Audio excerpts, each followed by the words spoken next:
Allora, mi chiamo Francesco Volpe, sono nato a Battipaglia il 10-10-1982 e faccio il ristoratore. Io studiavo a Napoli informatica, durante il periodo estivo lavoravo in ristoranti, mio padre mi propose se me la sentivo di gestirmi un ristorante e così è iniziata la mia storia, 15 anni fa. Questa storia di amore non si è mai interrotta.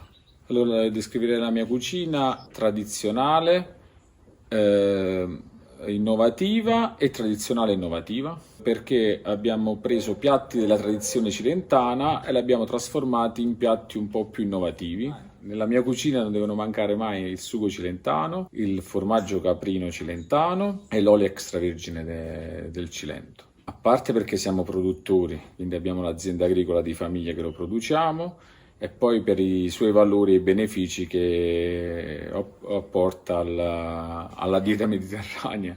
La mia cucina rispetta l'ambiente sostenibile perché la stragrande maggioranza delle pietanze che usiamo nelle nostre attività sono a chilometro zero prodotte da noi. Pomodori, melanzane, zucchine, broccoli, diciamo tutte le varie verdure di stagione. Amo del Cilento, la montagna, il mare, la natura, tutto. Non mi piace una mentalità chiusa di noi cilentani. Non siamo aperti a nuove esperienze, siamo chiusi come a livello mentale. Siamo un po' troppo orgogliosi di noi, però non capiamo che l'unione fa la forza. Il mio ricordo legato al cibo della dieta mediterranea è la pizza cilentana, le melanzane imbuttunate e poi le alici sotto sale. La pizza cilentana è una pizza povera di lieviti, ricca di farine di tipo 1, tipo 2 integrali, quindi ricche di fibre e digeribile, con sugo cotto, con passata fatta in casa cotta e formaggio caprino sopra. Questi piatti mi ricordano i miei nonni perché io ero da piccolo, aspettavamo quella volta al mese che nonna facesse il pane e quindi il profumo di questa pizza cilentana che era qualcosa, poi era una festa ogni volta che si faceva il pane perché tutti i cugini ci riunivamo insieme, gli zii e fortunatamente sono riuscito ad ottenere quel profumo e quel sapore di quella pizza. Ci abbiamo messo un po' di tempo con l'apporto pure di mia nonna, è un po' gelosa delle sue ricette, però ci siamo riusciti. Melanzane imbuttunate invece il ricordo ce l'ho quando ricordo che si organizzava in campagna la raccolta delle olive, oppure quando venivano i contadini ad arare il terreno. Mi ricordo questa pasta che poi erano le candele spezzate, con il sugo con le melanzane imbuttunate.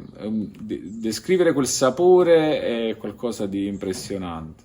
Le alici invece mi ricordano di più quando con mio nonno partivamo da San Mauro, a volte a piedi, si arrivava fino ad Agnone, zona turistica qui vicino, perché poi mia nonna è originaria di Agnone, per prendere questi alici, quindi immagino il tragitto che si faceva da qua a San Mauro Cilento con l'asino, prendere questi alici e poi metterle sotto sale.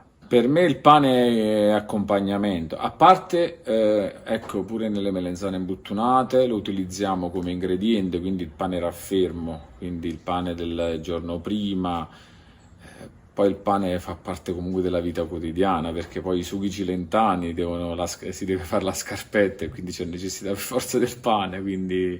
Però sì, diciamo è più un accompagnamento, anche se prima invece era un piatto, si può dire che a volte il pane era un piatto completo, perché mi ricordo che mi racconta pure mio padre che a volte andavano in montagna a lavorare e si portava del pane duro e un po' d'olio, quindi era classificato come pietanza completa.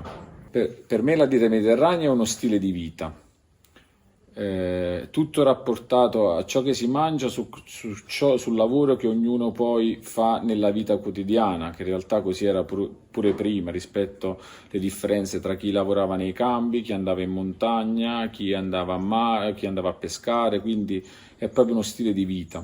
La dieta mediterranea per me è un patrimonio. Mio nonno era pastore, ha vissuto fino a 95 anni, usciva la mattina, ritornava la sera, pensate che era magrissimo fino all'età di 80 anni, fin quando andava in montagna.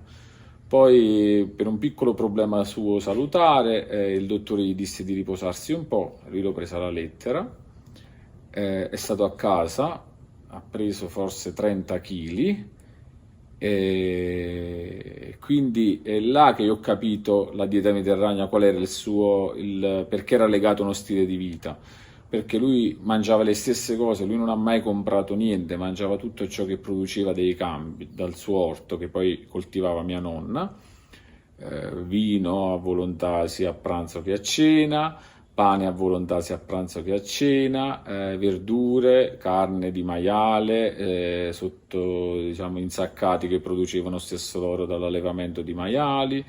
Mio nonno poi era pastore soprattutto di animali, vitelli, mucche, quindi una volta al mese, ogni 2 mesi uccideva il vitello per lui, quindi alla fine mangiava molto proteico, però in realtà era magrissimo, perché consumava tantissimo, forse penso che faceva sui 30-40 km al giorno di passeggiate. Spero che veramente si faccia qualcosa di importante, ecco, si riporti alla luce quello che veramente Ansel Keys diceva, perché nessuno ha capito quello che voleva dire, almeno qui nel Cilento, che cosa volesse dire Ansel Keys, che lui se n'era venuto qui per fare l'orto, per andare a pesca, perché aveva capito che la dieta mediterranea era uno stile di vita, non era solo quella piramide di quegli alimenti, è invece legato allo stile di vita che è importante. Quindi chi sceglie il Cilento deve capire che viene qui per abbracciare un progetto di uno stile di vita. Se è semplicemente per andare a mare e godersi il mare, allora non può parlare di dieta mediterranea.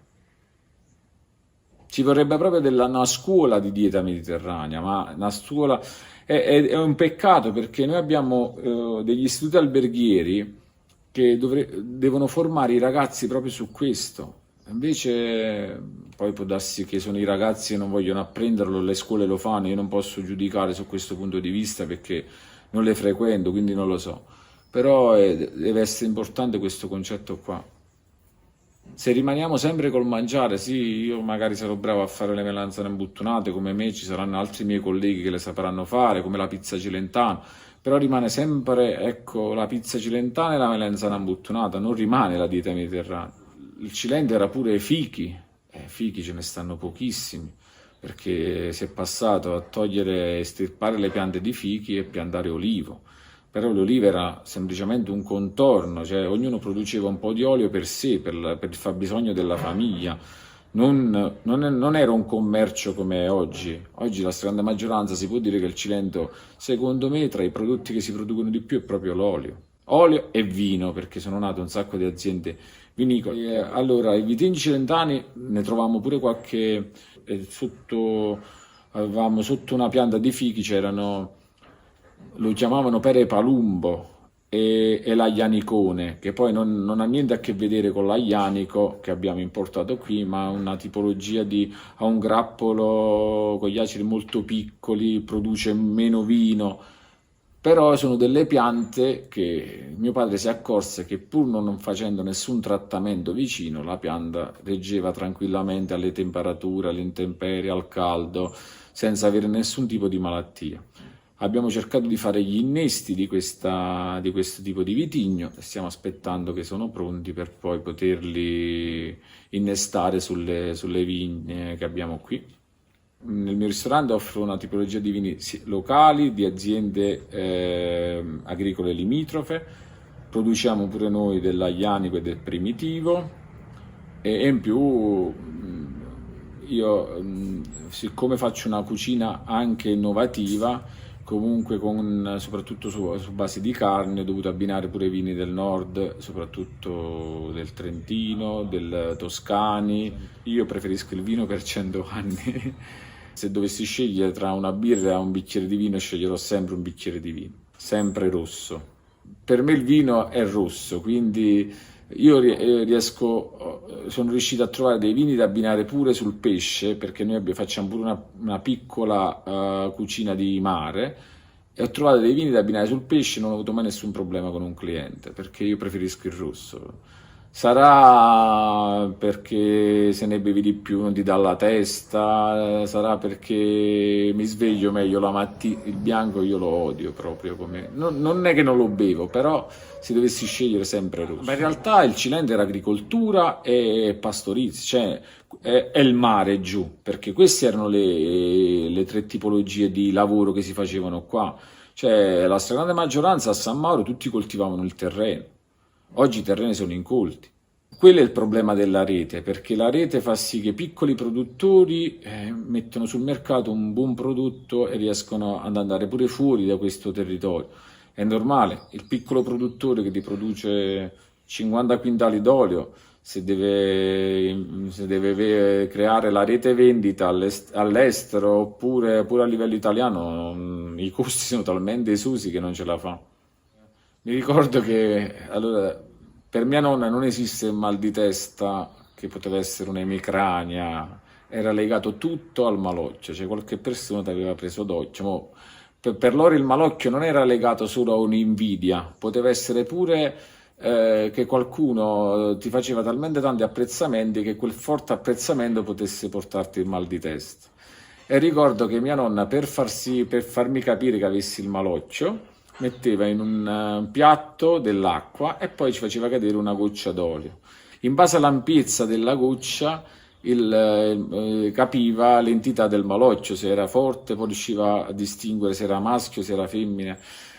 Cose che io sinceramente non ci ho mai creduto, perché il mal di testa con tutte poi, mi ricordo che mi faceva sedere su una sedia, a volte col coltello, a volte poi si invocavano santi, mi ricordo che se poi non prendevo una bustina dopo il mal di testa non passava. Che il coltello serviva per spezzare il malocchio, poi se non ci riusciva lei da sola doveva chiamare un'altra persona, che poi quest'altra persona doveva andare a portare un oggetto che avessi toccato tu, perché in base a questo oggetto che toccavi aiutava mia nonna a spezzare. Mi ricordo che poi mia nonna gli veniva, non riusciva a respirare, sbadigliava e lei diceva che era il malocchio che tenevo addosso che mi faceva sì che lei non si sentisse male. Il coltello ti faceva, diciamo, faceva segni di croce a te, tu seduto sulla sedia, e lei col suo coltello invocava San Michele, non mi ricordo che tipi di santi,